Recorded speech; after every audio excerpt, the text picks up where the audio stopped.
छठी कक्षा में पढ़ते समय मेरे तरह तरह के सहपाठी थे। उनमें से एक सहपाठी था बोधराज। उससे हम सब डरते थे। बड़ा जालिम लड़का था। गली की नाली पर जब बर्रे आकर बैठते तो नंगे हाथ से वह बर्रे को पकड़कर उसका डंक निकाल लेता और फिर बर्रे की टांग में धागा बांधकर उसे पतंग की तरह उड़ाने की कोशिश करता। बाग में जाता तो फूल पर बैठी तितली को पकड़कर उंगलियों के बीच मसल डालता या तितली में पिन खोंसकर उसे अपनी कॉपी में टांक लेता। सारा वक्त उसके हाथ में गुलेल रहती और उसका निशाना अचूक था। पेड़ के नीचे खड़े होकर वह ऐसा निशाना बांधता कि दूसरे ही क्षण पक्षियों की चों चों सुनाई देती और घोंसलों में से तिनके टूट टूट कर हवा में छितरने लगते, या वह झट से पेड़ पर चढ़ जाता और घोंसलों में से अंडे निकाल लाता। जब तक वह घोंसलों को तोड़ फोड़ नहीं डालता उसे चैन नहीं मिलता था। उसे कभी भी कोई ऐसा खेल नहीं सूझता था जिसमें किसी को कष्ट नहीं पहुंचाया गया हो। बोधराज की माँ भी उसे राक्षस कहा करती थी।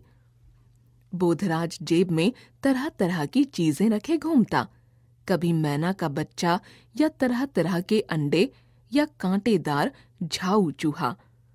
उससे सभी छात्र डरते थे।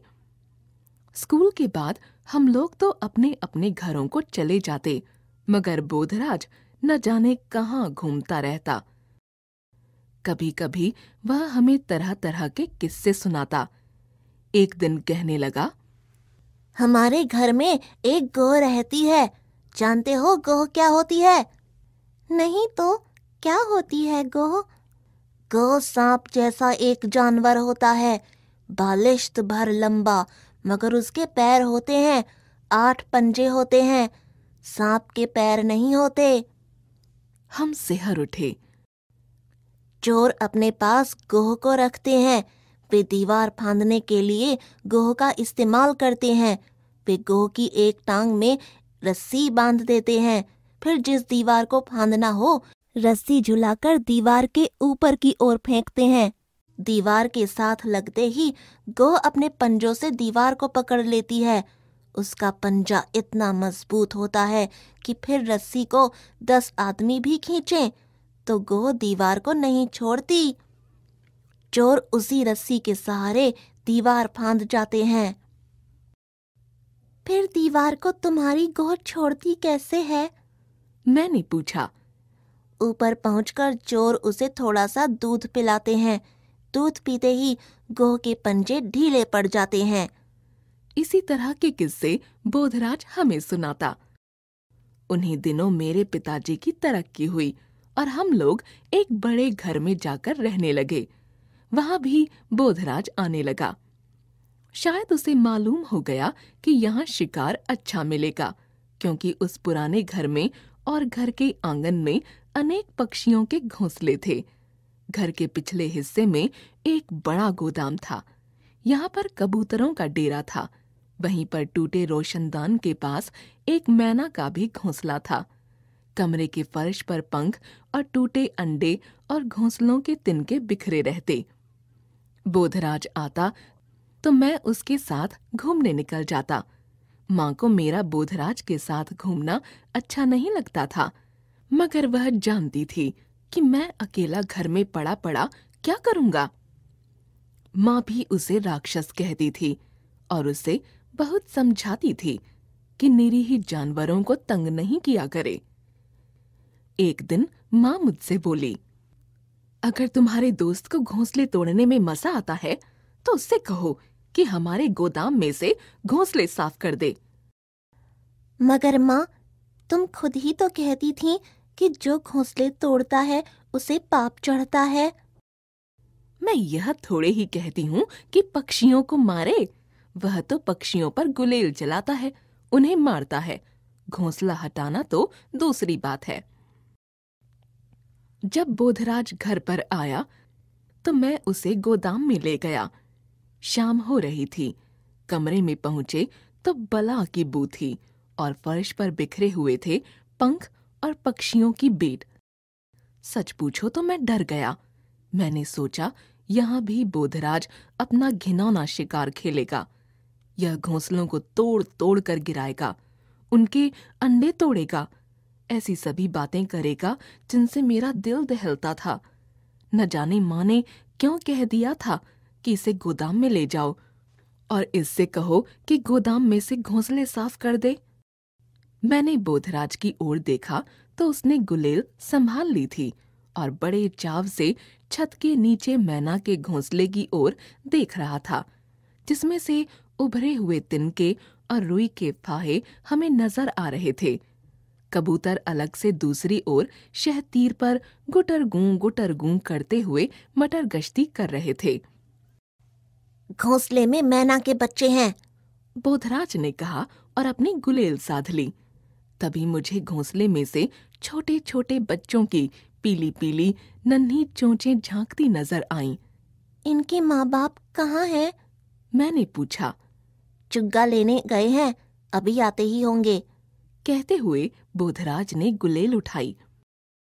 मैं उसे रोकना चाहता था कि घोंसले पर गुलेल नहीं चलाए, पर तभी बोधराज की गुलेल से फर्र की आवाज निकली और इसके बाद जोर की टन की आवाज आई। गुलेल का कंकड़ घोंसले से न लगकर सीधा टीन की छत पर जा लगा था। तभी बोधराज ने गुलेल से एक और वार किया। अब की बार कंकड़ शहतीर से लगा। बोधराज अपने अचूक निशाने पर अकड़ा करता था। 2 निशाने चूक जाने पर वह बौखला उठा। अब की बार वह थोड़ी देर तक चुपचाप खड़ा रहा। जिस वक्त मैना के बच्चों ने चोंच फिर से उठाई, उसी समय बोधराज ने तीसरा वार किया। अब की बार कंकड़ घोंसले के किनारे पर जा लगा। 3-4 तिनके और रुई के गोले उड़े, लेकिन घोंसला नहीं गिरा। बोधराज ने फिर से गुलेल तान ली थी। तभी कमरे में एक भयानक सा साया डोल गया। रोशनदान के सीखचे पर एक बड़ी सी चील पंख फैलाए बैठी थी। हम दोनों ठिठक कर उसकी ओर देखने लगे। रोशनदान में बैठी चील भयानक लग रही थी। यह चील का घोंसला होगा, चील अपने घोंसले में लौटी है, मैंने कहा। नहीं, चील का घोंसला यहाँ कैसे हो सकता है? चील अपना घोंसला पेड़ों पर बनाती है, यह मैना का घोंसला है। उस वक्त घोंसले में से चों चों की ऊंची आवाज आने लगी और मैना के बच्चे पंख फड़फड़ाकर चिल्लाने लगे। हम दोनों निश्चेष्ट से खड़े हो गए, यह देखने के लिए कि अब चील क्या करेगी। हम दोनों टकटकी बांधे चील की ओर देखे जा रहे थे। चील रोशनदान में से अंदर आकर शहतीर पर बैठ गई थी। वह अपना छोटा सा सिर हिलाती, कभी दाएं और कभी बाएं देखने लगती। मैं चुप था। बोधराज भी न जाने क्या सोच रहा था। यह यहाँ रोज आती होगी, बोधराज बोला। अब मेरी समझ में आया कि क्यों फर्श पर जगह जगह पंख और मांस के लोथड़े बिखरे पड़े रहते हैं। जरूर हर आए दिन चील घोंसले पर झपट्टा मारती रही होगी। बोधराज अभी भी टकटकी बांधे चील की ओर देख रहा था। अब चील धीरे धीरे शहतीर पर चलती हुई घोंसले की ओर बढ़ने लगी थी और घोंसले में बैठे मैना के बच्चे पंख फड़फड़ाने और चीखने लगे थे। बोधराज अब भी मूर्तिवत खड़ा चील की ओर ताके जा रहा था। मैं घबरा उठा। मैं मन में बार बार कहता, क्या फर्क पड़ता है अगर चील मैना के बच्चों को मार डालती है या बोधराज अपनी गुलेल से उन्हें मार डालता है? अगर चील नहीं आती तो इस वक्त तक बोधराज ने मैना का घोंसला नोच भी डाला होता। तभी बोधराज ने गुलेल उठाई और सीधा निशाना चील पर बांध दिया। चील को मत छेड़ो, वह तुम पर झपटेगी, मैंने बोधराज से कहा। चील को निशाना नहीं लगा।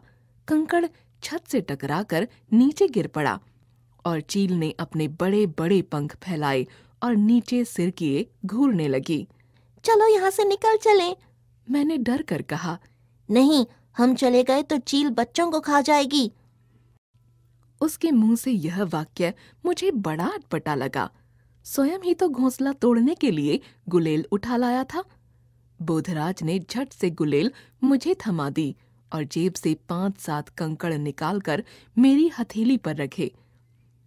तुम चील पर गुलेल चलाते जाओ, उसे बैठने नहीं देना, उसने कहा और स्वयं भागकर दीवार के साथ रखी मेज को फर्श के बीचों बीच लाने लगा। मैं गुलेल चलाना नहीं जानता था। 2-1 बार मैंने कंकड़ रखकर गुलेल चलाई, लेकिन इसी बीच चील गोदाम के दूसरे शहतीर पर जा बैठी थी।